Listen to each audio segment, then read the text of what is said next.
Bienvenue à vous, chers téléspectateurs. Voici les titres qui seront développés à notre grand journal. Robinson Léonard, c'est le nom d'un citoyen assassiné tôt le 22 décembre à Miragoâne dans des circonstances douteuses. C'est le juge Chavan Etienne qui est appelé à remplacer Maître Bernard Saint-Ville à la tête du tribunal de première instance de Port-au-Prince, selon le président de l'Association nationale des magistrats haïtiens ANAMA, Maître Jean-Wilner Morin. La police a procédé jeudi à l'arrestation d'un individu au local du parquet de Port-au-Prince en raison de son implication présumée dans un dossier de trafic de passeports. Les citoyens sont toujours très remontés contre les autorités du fait de n'avoir pas restauré un climat sécuritaire sur le territoire à l'approche des fêtes de fin d'année. La situation se dégrade à l'hôpital de l'Université d'État, communément appelé l'hôpital général. Les résidents sont toujours en débrayage pour exiger de meilleures conditions de travail. Restez branchés à détail, c'est tout de suite. Si vous jugez que cette vidéo est intéressante, n'hésitez pas à liker et partager la vidéo. Et surtout, n'oubliez pas de vous abonner à cette chaîne et activer la cloche de notification pour ne pas louper aucune de nos vidéos. Si vous nous rejoignez maintenant, vous êtes sur la télé Pacifique, vous suivez Info Pacifique. Le développement. Robinson Léonard, c'est le nom d'un citoyen assassiné tôt le 22 décembre à Miragoâne dans des circonstances douteuses selon certaines informations. Il s'agirait d'une exécution suite à une altercation entre la victime et d'autres personnes alors qu'elle participait à une veillée funèbre dans la ville. C'est le juge Chavan Etienne qui est appelé à remplacer Maître Bernard Saint-Ville à la tête du tribunal de première instance de Port-au-Prince, selon le président de l'Association nationale des magistrats haïtiens, Maître Jean-Wilner Morin. Maître Etienne a été désigné par le Conseil supérieur du pouvoir judiciaire, CSPJ, a confirmé le patron de l'ANAMA. Le mandat de Maître Saint-Ville arrivera à terme le 23 décembre. Il a passé 7 ans comme doyen du TPI de la juridiction de Port-au-Prince. Sachez aussi que la police a procédé jeudi à l'arrestation d'un individu au local du parquet de Port-au-Prince en raison de son implication présumée dans un dossier de trafic de passeports. L'accusé, qui se fait passer pour un agent de voyage, reçoit souvent de l'argent des mains de particuliers en vue de leur procurer des passeports qu'il n'arrive pas à délivrer. Paradoxalement, il était venu porter plainte contre un de ses clients pour menace de mort quand il a été écroué par les agents de l'ordre. Les citoyens sont toujours très remontés contre les autorités du fait de n'avoir pas restauré un climat sécuritaire sur le territoire à l'approche des fêtes de fin d'année. Ils soulignent que les bandes armées ont passé toute l'année à multiplier les actes de violence à travers le pays, comme l'attestent les actes de kidnapping spectaculaires et en série, les nombreux cas d'assassinat, de viol et de vol. Pour le Premier ministre Ariel Henry et toute son équipe n'ont jamais été vraiment soucieux de traquer les gangs armés, alors que sans la paix et la sécurité, il ne peut avoir d'investissement et de croissance économique dans le pays.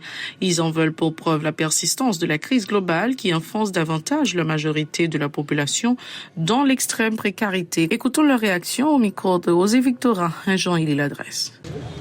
Moi, je pense que sur le plan sécuritaire, comme moment de moins fin d'année, moi-même, je vis dans la commune Pétionville, je suis capable de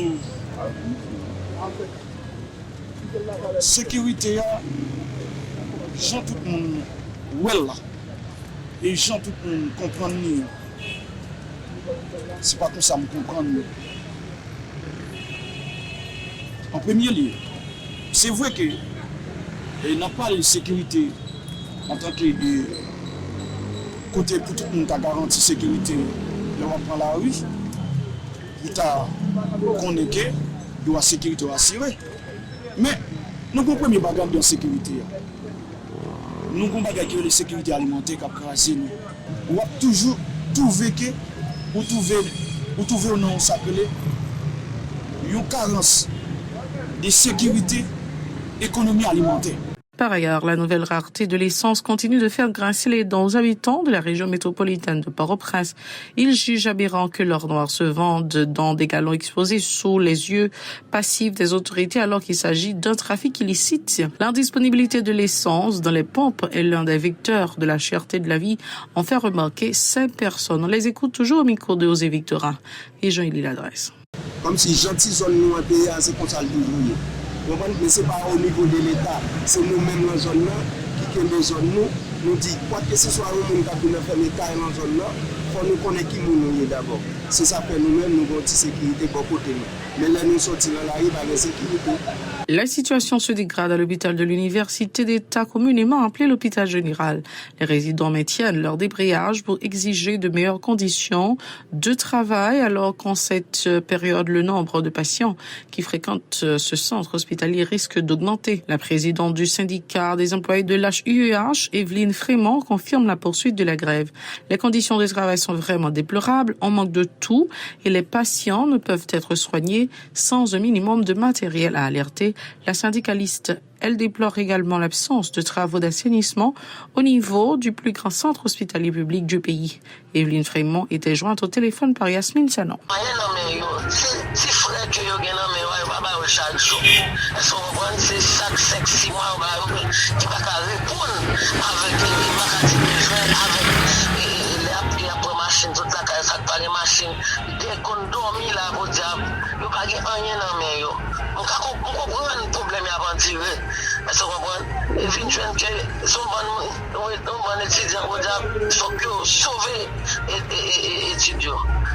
Imaginons là que nous malade, depuis pas de matériel, mes amis, 26 personnes sont venues à Goncourt. Faut que l'hôpital la répondre, il y a 2 jours avec les malades, pas de vrai. Je mettre tout ça qui va là dans l'hôpital pour permettre que les gens viennent pour dire malade, ils rejoignent bon gens de santé. Les services à fait c'est propre, mais c'est toujours même couche petit qui là. Pas mis on le couche petit, mis au salle. En tant que pas bon c'est toujours même pied bio va changer. Il faut penser avec l'hôpital général qui c'est un plus gros centre hospitalier au pays, on fait l'année. Quand on fait l'année, quand on est dans l'hôpital, tout ça, nous avons un bâtiment là-dedans qui a combien d'années qu'on construit. Nous ne va jamais dire, pas une autorité sanitaire qui dit, mais qui joue, mais qui l'est. Il a commencé, mais qui joue à inaugurer. C'est chaque jour nous lever, tout le monde a regardé le bâtiment. En outre, Evelyne Frémont se prononce en faveur du renouvellement du personnel de l'HUEH, indiquant que bon nombre de ses collègues ont abandonné leur poste à cause notamment de l'insécurité. Elle en a profité pour réclamer l'octroi des cartes de débit pour les agents ainsi que la refonte du système d'assurance police qui n'est pas du tout efficace. On l'écoute toujours avec Yasmine Sanon.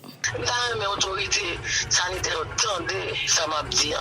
Je crois que depuis mon arrivée dans l'âge, il faut que la CT aille. Imagine, où l'hôpital général, la majorité qui employé âgés. Qui mourir, ils ne vont jamais remplacer. Qui voyager, ils ne vont jamais remplacer. L'hôpital général, service vraiment vide. Et l'État n'a pas sorti pour remplacer les gens. Il n'y a pas quelque chose qui a un diplôme. Aujourd'hui, il y a 4 jours depuis qu'ils font une lettre dans le ministère de la Santé publique, dans le ministère. Nous avons un paquet de bagages dans la lettre là. Côté que grève qui nous a fait, il n'y a pas de jouer dans rien. Nous avons levé grève là, pas de jouer dans rien. Nous voyons nos dates. Côté que mois de janvier, nous croyons qu'il y a les lettres là et on va réfléchir. Mais pour ça, nous faisons l'hôpital là, ce n'est pas méchant. Mais je dis à la résidence au campé, c'est toujours le même problème. Nous avons relaté dans la radio de la presse, c'est le confronté aujourd'hui. Problème côté qui est moyen qui ne gagne pas carré qu'on a besoin. Pas de matériel, pas de temps dans l'hôpital. Tout service sont vides. Les malades ne vont pas prendre un mentir encore. Si quand bien, nous ne pouvons pas perdre. Il faut que nous gagnions même dans toutes les décisions de l'État. Ajustement de salaire, il faut que nous gagnions. Promotion interne, il faut que nous gagnions. Dans l'hôpital général, fuck, yo, fais le traitement. L'hôpital général, pose sous résident, yo. Je dis là, pas de matériel, pas de rien l'hôpital là. C'est ça cause, nous allons camper. L'activiste Eder Jean-Louis préconise la mise en place d'un plan efficace dans le cadre de la lutte contre l'insécurité. Il souligne que les malfrats n'observent aucun répit, même en cette période de fête traditionnelle. Pour lui, en dépit de l'environnement socio-économique morose, les gens doivent vaquer à leur occupation sans trop s'inquiéter, déplorant la prolifération des gangs armés qui empoisonnent l'existence des citoyens. Pour remédier à cette situation, il encourage tous les acteurs à l'unité. Chilo Semekson, Jean-Élie Adresse. Nous sommes partis à l'organisation progressiste. Nous tenons aujourd'hui, c'est ces domaines qui ont fait déportation, qui ont tué, qui ont raché, qui ont boulé, propres haïtiens qui a étudié la caillou. On a demandé docteur Ariel Henry, qui a une responsabilité dans la nation haïtienne. Pressé, répondre avec les populations, ça a été des populations pour l'acteur dans l'accès domaine. Pour demain matin, pour ça, pas plus triste. Nous-mêmes, dans l'ensemble des partis, à organisations progressistes, à travers tous les 10 départements pays, nous disons prendre sanction ou bien déportation, ça ne va faire nous ni chaud ni frais. Nous disons ces affaires amis avec amis qui ont réglé. Nous, le secteur privé, qui a marché dans toute la journée, qui a demandé pardon. Pardon, il y a des gens qui ne sont pas liés. C'est pas pour mal de faire nous. Secteur privé,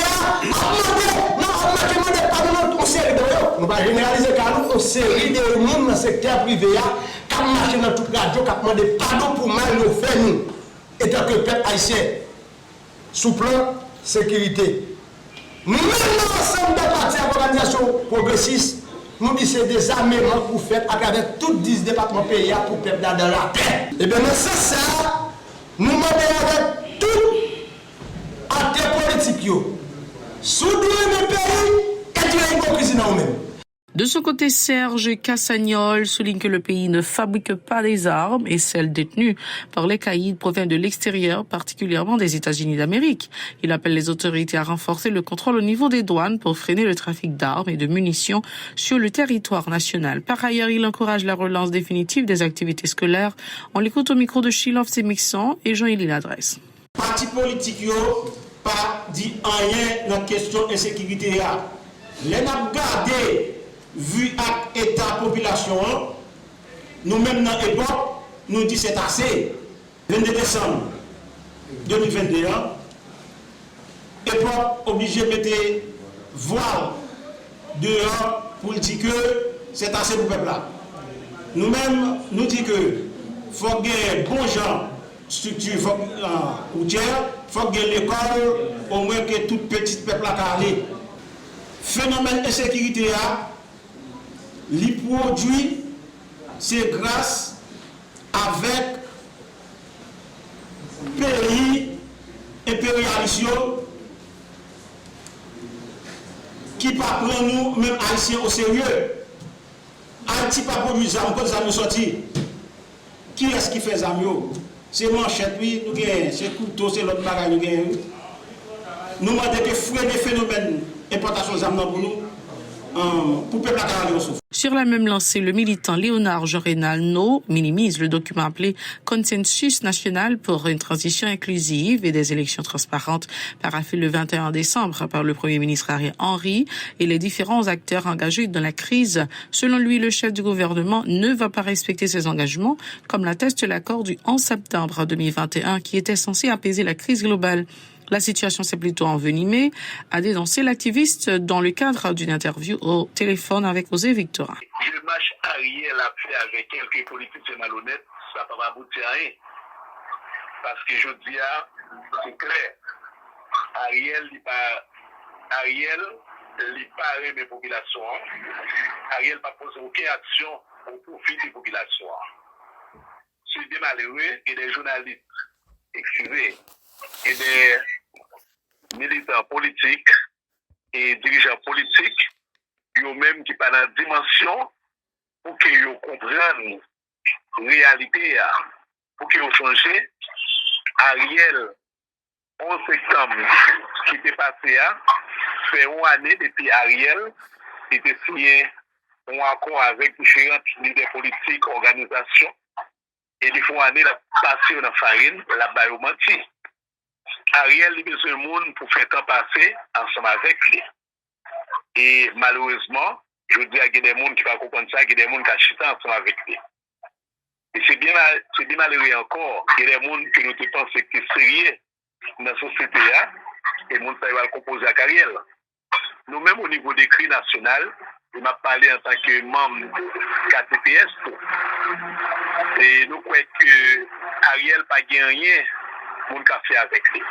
Si on pense au cas quoi avec Ariel, soit que on compile ou bien on ou bien son monde fou. Par ailleurs, les militants condamnent l'indifférence de l'équipe gouvernementale face à la crise socio-économique qui ronge les plus défavorisés. Les gens ne mangent pas à leur faim et il n'y a aucun plan visant à améliorer leurs conditions de vie, a reproché Léonard Jean-Rénald No. Ses propos. Ariel, tout ce passé, il y a des délinquants, raquetés, qui ont marché, rencontré avec le monde pour lui-même.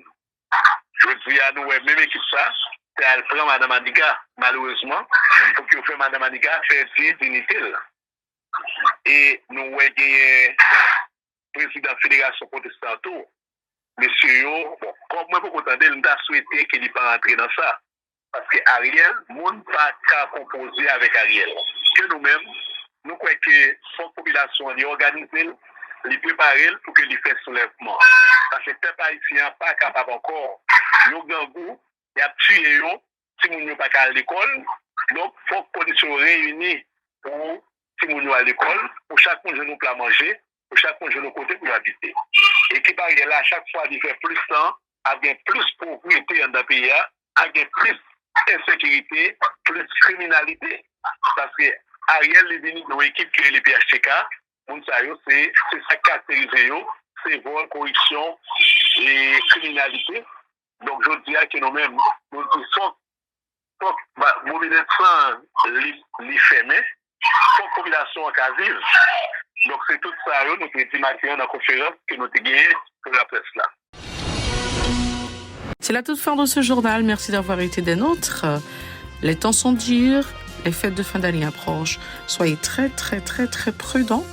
Restez branchés à la Télé Pacifique. Au revoir.